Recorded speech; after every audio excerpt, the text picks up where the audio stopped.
All right, we are back with SOS Volume 5. We just keep grinding it out, man. I mean, there's a lot to talk about, right? A lot to talk about. Limit okay. downs. How many limit downs we've seen since? So we dropped some critical episodes that everyone's going to watch. We got the playlist there. Just watch them because we've been dropping knowledge since back when it all broke out. Yeah, a few weeks ago. and it's all still relevant, right? So it's all still helpful. Watching episode 1, there's still some good info in there. So we recommend after you watch this is the topical stuff, and today there's still some good stuff. So go through the other 4 episodes. There's good stuff to go back on, and so the main thing here is obviously this is carnage for folks who aren't on the day-to-day investing grind and just really are just waking up and just saying, "Whoa, what's happening in my portfolio on a daily?" This is why Grizzle was created. We left the traditional asset management world because of the nonsense of just this whole mantra of set it and forget it, index rules the world. And then when everything's melting down, it's don't panic, don't sell, just sit. It'll all work out in time. That doesn't work. That doesn't benefit anyone. It's the end of the dumb money era, and it couldn't come too soon. Grizzle is the beginning of the new money era where people are thinking. Use your head. Listen. So tell them how we think about it. Yeah, so this is how Grizzle thinks about it. Obviously, we've seen some dead days, but to go back to the asset managers that are charging way too much, or the robo-advisors that are charging a little bit but just putting you into dumb asset allocations is not the right path forward. We think this is a big opportunity to rejig your mix. When we think of our portfolios, they really don't look anything like these indexes. Yeah. We think that you can have some real torque here. The economy has changed so dramatically in the last 10 years. But these dum-dums are putting you in these index solutions, call them passive mandates, that everyone's in, just saying, oh yeah, everything will be fine. We've diversified you away from all returns. Yeah, so we have you diversified like everyone else. It's just more targeted investments in the growth sectors. If you're just in the S&P and the NASDAQ, yes, you're diversified, but you own a lot of garbage. Yes. So we take away the garbage and just targeted investments, diversification works much better that way. Totally. And so this is the future. You're going to hear a lot more from Grizzle over the coming months, years. That we got big plans. Stay tuned to Grizzle because we're going to keep grinding. And our track record speaks for itself. Good. We've been on point. So here, all right, we got a lot to talk about. What are we starting with? So this is the guns and butter asset allocation episode because the only thing that's kind of, if you were long anything, the only thing that worked was guns and butter. Yeah. Like just sitting on cash, along treasuries. But so let's take you all the way back to when we dropped the Grizzle's Coronavirus S.O.S portfolio. We were like, listen, stuff's happening here. This is a short basket. You got to be looking at it. So we dropped that February 24th. Yeah. It was an episode. Yeah. We put out a post. We named all the stocks. That portfolio is down since that time 40%. That was as of yesterday, end of close yesterday. It's probably down another 5-10% today. Yeah, so it's looking like it's probably down 50, I would say, today. Totally, down 50. And then the S&P 500 is down, call it 14 to 20%. So that short portfolio, if you short any of that stuff, home runs. Now let's drill further down into that in terms of what is in the Grizzle S.O.S portfolio. We're looking at airlines, energy, and cruise lines. So airlines were down 30%, energy was down 37%, and cruise lines, look at that, down 53%. Yeah. That's where the carnage has been. And that's where we've got a 30-bagger in the house with Norwegian Cruise Lines. Live, showed it all on Twitter, said, listen, these are the cheapy puts. Man, these things, I bought them for $1. They're at $30 right now. You know what it takes for that to happen? Let's look at the next chart. Norwegian went down 80%. It's down more, so that's as of today. So it's down nearly 80% since February 20th. And we put those on at around February 20th. We were like on that. And you didn't need to pick that one too. You pick any of the cruise lines. It's all worked, right? Like the best cruise line's down 60%. So insane. That was the trade. So this has clearly been where the carnage has been focused. The Grizzle S.O.S coronavirus portfolio was on point. So now, when we on the weekend, Sunday night, I did a special SOS episode. Again, all of these are special, but we did one on, well, what do you short next? Well, you short the stuff that hasn't cracked yet, the quote unquote, the safe stuff, because now we're talking about the R word, recession. People weren't talking about the recession last week. They're like, quick technical stuff, up and go. But these were the stocks. Let's look at them. Amazon, Peloton, Netflix, Zoom. Yeah, so it looks like we definitely have, even Netflix is cracking. The story was everyone's going to be watching all these movies at home because they're not working. But then it gets to we're in a recession. People are pinching pennies. That doesn't work anymore. No. And then you have Amazon starting to crack.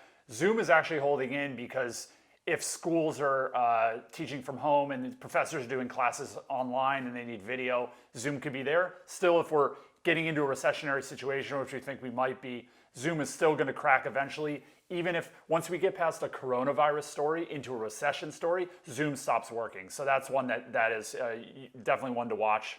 And let's pull up that the table here in terms of valuation. These valuations are nutty for like all of these on a forward PE basis. This is why these things sell off like in the last hurrah. Yeah, and when it's actually a recession, like these valuations are still crazy. I mean, you look at Peloton; it's still trading at 3.2 times forward sales. Even if you look at its competitor Technogym, which supplies the Olympics, so they're like a very well-known company, they're at 2. That's 40% more downside in Peloton. Stocks at 20, that would be $12. So Peloton's just started. And it cracked today. Yeah, I mean, it cracked like the last 2 days. You saw the market was kind of flat at one point and it was down. That shows that it's starting. So Peloton has definitely cracked, but there's still more to go. And this is anyone saying, my growth stock, this, that, the other. Man, the game changed. The game changed literally, back February 20th. Anything with a PE that looks ridiculous, anything with a price to sales that looks ridiculous is just going to get mowed down.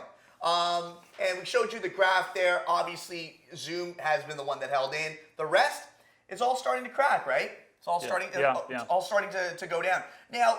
So that story's dead, is what we're saying. That stay-at-home basket you can buy and be safe. It doesn't work that way. No, and so so we've gotten the short side bang on.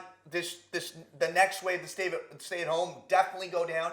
Now, what is the blue chip buy on every dip basket? We're talking a lot about selling everything, but there are some things to buy, so we'll get into that. So let's look at these stocks, because this is like your starting lineup of the all-star team of technology, right? Yeah. So we got Visa, MasterCard, Microsoft, Adobe, Google. Those are all fine names. Yeah, they're the prime time of their life if you think of their career. And so these are ones where you'd be buying on every dip, Don't throw all your money in at once. It's all about sizing in, but these are the ones you nibble at, because think of it, this is just a period in time. They're trading at a discount, great companies. You look 5 years in the future, you're gonna be very happy with where you got them at. And on this table here, we're showing the PEs, which are more expensive than the S&P 500, but for a damn good reason. Yeah, they got better growth. Better growth and better returns. Yeah.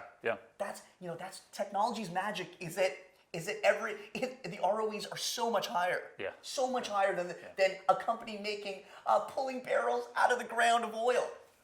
All those nuns buying oil. So this is the thing. We're not going to tell you to be buying broken down, beaten oil companies right now. You did a great piece on Exxon. Even that at an 8, 9, 10% yield, it's still not there yet. Yeah, you're going to get better than 9% returns from tech. So think about it this way. If you play oil, you get a bounce back. Then it's still a dead sector, right? You're flat at best. Versus tech, you also have the tailwind of the internet. Plus, they're going to bounce back. So much more powerful story than trying to bottom feed an oil in a dead sector. And this is when we ask. Do you know how much energy we own in our portfolios? 0. And I spent 4 years of my career 80 hours a week doing energy, all right?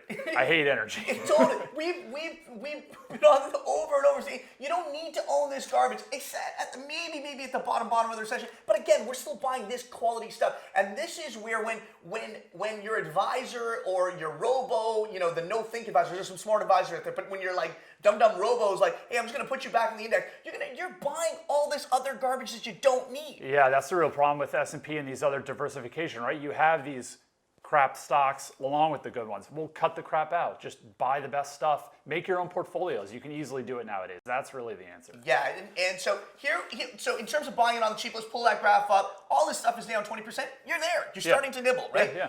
Microsoft's down 21, Adobe, Visa, Google. And MasterCard, man, that got kind of hit hard. Yeah, more than the others. Yeah, so down 28. So in the markets, down in around. But there's 20. starting to be some values, right? There could be even better values, but you're not going to regret buying a bit at these levels. Yeah, so this is our all-star lineup. So now, Scott, talk about, you've got the all-star starting lineup.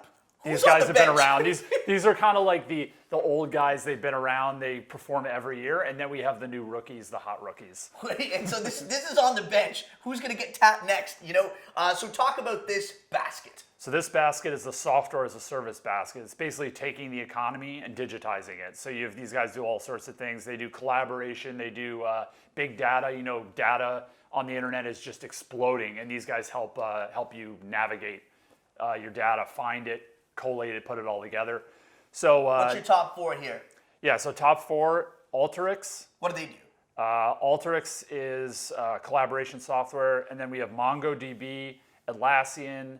They also are, they help you manage your data, collaboration a bit. And then we have DocuSign, which is just digitizing all the legal documents that are, pain in the butt and making it a lot easier, saving you time, saving you money. These are all great companies that are playing trends, and they're all winning in their industries too. It's not just they're in the game, they're the best in the game. So these guys still, price to sales very high for all these. So we think there's gonna be more downside, but what you do is you start nibbling, right? Just buy a little bit, because long-term these guys are gonna be up a lot. Start nibbling. As they go down and down and down, you keep sizing in, you're gonna look pretty good. So this is the future of tech. We really like these guys. If you get them at bargains, this is great. This is a proper list. So this is like that next. This is the next great ones. Yeah. Right. Yeah. And then finally, Guns and Butter versus Gold. So obviously, Gold has been challenged. So really, this has been a tougher one. That's one where I felt, hey, listen, Gold's going to hang in there. But really, it started to crack. Now we believe longer term, when you think about Gold's value, this is a real situation we have in terms of coronavirus global. You're looking at a potential, position where there's going to be a ton of fiscal stimulus, a ton of, monetary stimulus. So what all of that means is the fundamentals of, the global economy are really just being pumped and propped. And what that ultimately should mean for gold is a very good long-term outlook. But in the here and now, it's been hurt relative to owning long treasuries. That's been the place to be. Yeah, people still believe in the U.S. government that it's riskless, and they've been rushing to treasuries. So that's been crushing it. So so this has definitely been one, and the gold miners have then just hit it, just been like blasted away. We believe when you think 1, 2, 3 years out, it's not working in the here and now. But when you think further out,